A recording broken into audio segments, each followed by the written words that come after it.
everybody, welcome to the DeviantART podcast, found at deviantartpodcast.com. We are the creators of Salt City Strangers at Hoffmangler Studios.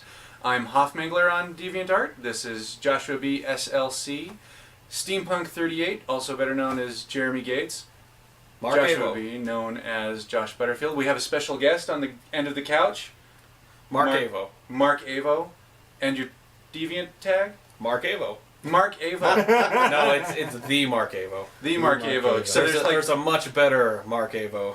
Watch out for the imposter, the other Mark Avo. Unless we're going to interview you, then you're also a fine Mark Avo. He is a That other guy. So you guys are like the difference between the Ghostbusters and the real Ghostbusters? Where's the difference? Well, yeah, because one's a better Ghostbusters and the other one's not a better Ghostbusters. One of them is sponsored by Filmation. All right. So what do we do on this podcast? We pick an artist and we ask them if we can feature their gallery and some of their art on our podcast. And we get their permission. That's exactly what we do and try to be funny while we're at it. Try. Is the operative word. Keyword. So Josh, who are we looking at today? Well, I'm glad you asked, my friend. We have an artist whose DeviantArt handle is Ninidu. Ninidu? You don't want to speak Greek, man. It's all Greek to me. So, we found a Greek artist named Ninidu who is doing a most excellent project called the Eros and Psyche Project. And so we're going to link all of that. We're going to talk about it. But first we wanted to just do the traditional stuff and go through and look at this really fantastic artist, her style, and everything that's going on. But you see over here in the right-hand corner, it's calling you down to the Eros and Psyche Project at blogspot.com. So go out and check it out. It's really neat because one of the deep things about this artist is she's infusing this art with all of these cool Greek myth, with this mythos. And it makes it cooler, it makes it deeper, and it's definitely more enjoyable. So, and she in fact studied Greek mythology. Yes, she studies Greek mythology, and she's also an archaeologist. She has a writer friend named Myrto, who you can see a little picture of. Hi, Myrto. Hello. Tikanate. Huh? Tikanate. Tell him about the pergola, Ray. The pergola. We don't need to hear about the pergola. So, anyway, so Myrto and Ninidu doing this project. But let's focus on the artist. Go through the art here real quick. We've picked out a couple. The real name here is Eirini Skura. Thank you. So Probably horribly mispronounced. Sorry about that. We're sorry. Probably. So first choice here is Josh's pick. So I picked this one because it's such an interesting question. What does the goddess of beauty look like? That is such an interesting question because what you're really saying, you're saying, this is what I think beauty looks like. Mm-hmm. And so she's beauty personified, and she is kind of a haughty, arrogant, and I don't mean haughty as in Hotty, Haughty. So you can see she's kind of arrogant. She's got the slightly upturned nose. She's got, she's barking some orders at someone here in the middle. She's high maintenance. She looks like a typical girlfriend to me. No, yeah, exactly. Viewers, no. But I love it because this is what this artist thinks beauty looks like. Mm-hmm. And quite frankly, I agree. Now, if you scroll up a little bit, you get to the picture on the left is, I think, the most lovely out of them.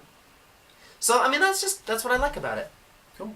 You can see a lot of, in her answers, she was telling us that her influences are Disney artists.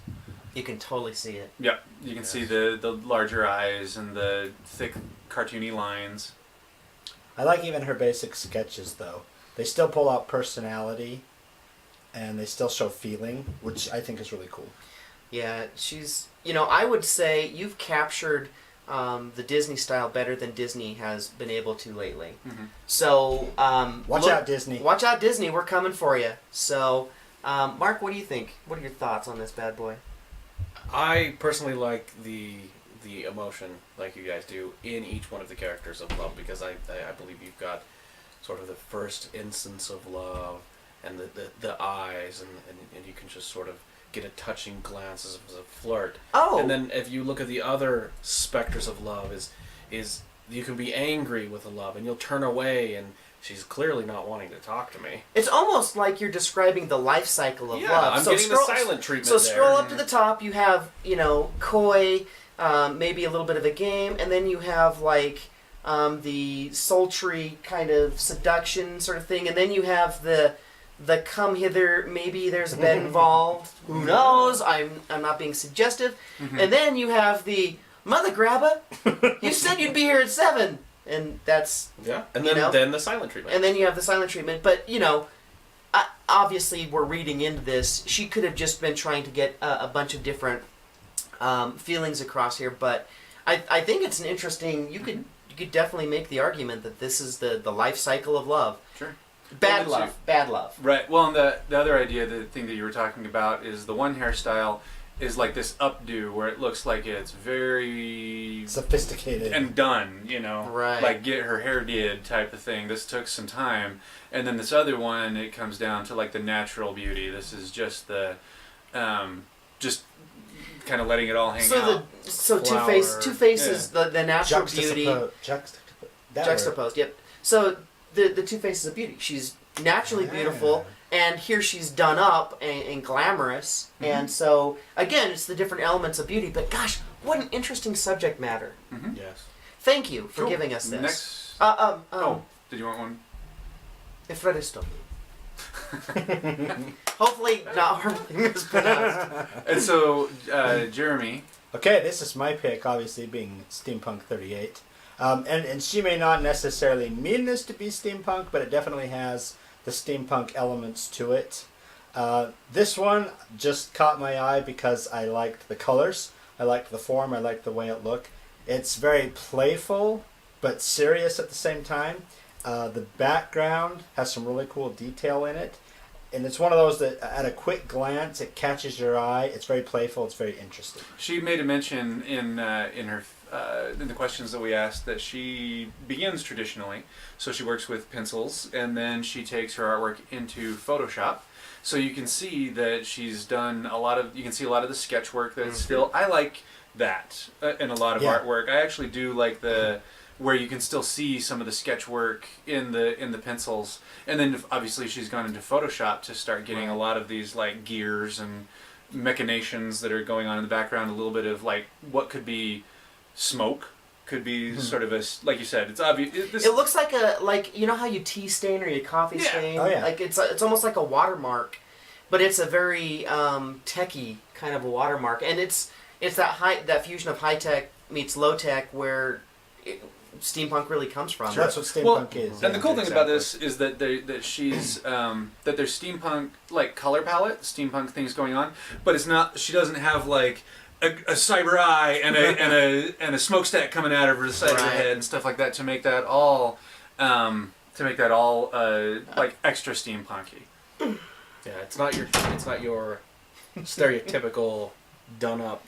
Yeah. Right. Well, we were actually talking Overwrought. We were talking about this a little bit earlier. When it comes to steampunk, there's multiple levels, and this is what I call the subtle steampunk. It's steampunk. It has steampunk, but it's not in your face. She's not wearing 7 gears. She doesn't have goggles with 3 goggles. Right. It's not a attached to brassiere those that's made out of 2 giant gears and. Right. Not everyone can afford goggles. That's right. Everyone can totally afford the goggles, man. So here's the difference: is discovery. When I look at this, I see this very very charming. Artwork, and it's this girl, and she's wearing some leather, and she's got these cool boots, and everything's very stylized. And then I discover that there's more to it, and there's this steampunky element, and I feel like, maybe I'm catching something that, and it's that discovery where I feel like I'm on the inside track. That's cool. That's the subtle stuff. But when you can't get past, this picture really isn't about steampunk. It's about this character who happens to be in a steampunk setting. But the second they beat you over the head with the brass bosoms, right. It's like, okay, well, this is about steampunk, and it becomes almost a caricature of steampunk. So anyway. No, that makes sense. So take a quick look at the gallery. Another thing that she mentioned in her answers is that she's inspired by Umberto Ramos, who's one of my favorite artists. Spider-Man for a long time, Superior Spider-Man, and what Fairy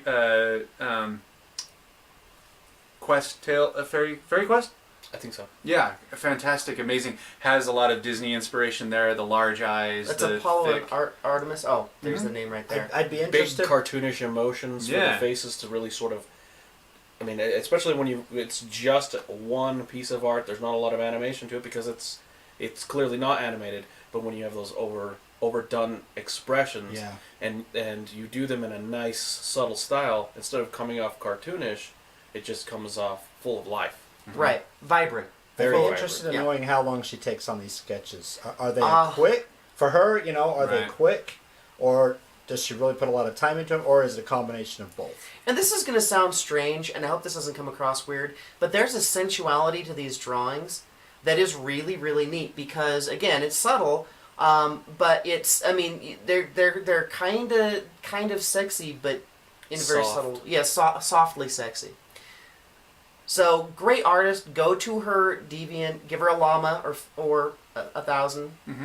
She has. We're going to have all of her stuff in the show notes, so that if you are interested in getting a commission, she is Yes, she does absolutely open to commissions. that. She does commissions. And she does have, like you said, she has her comic strip and her blog, which we'll also link in the show notes, so that you can go and check it out and support her on that. Once again, like you said, thanks for letting us check out your gallery. And Do we have enough time to quickly flip over to her that blog spot and check it out? Because I'd really like to highlight it for a second because this is such a cool project. So Myrto and Eirini here are putting together the Eros and Psyche project, and it's going to be ultimately a book. mm-hmm. So you are watching the formative stages of a really cool book on mythology, and it's told by two very academic-minded but creative people. Myrto, and I apologize if I'm pronouncing that wrong, is a really solid writer. Most of the writing on the blog is hers, and then Eirini does all the art. They actually they met on DeviantArt, I believe, and they decided to collaborate. And Cool. Do you know if they're going to kickstart it?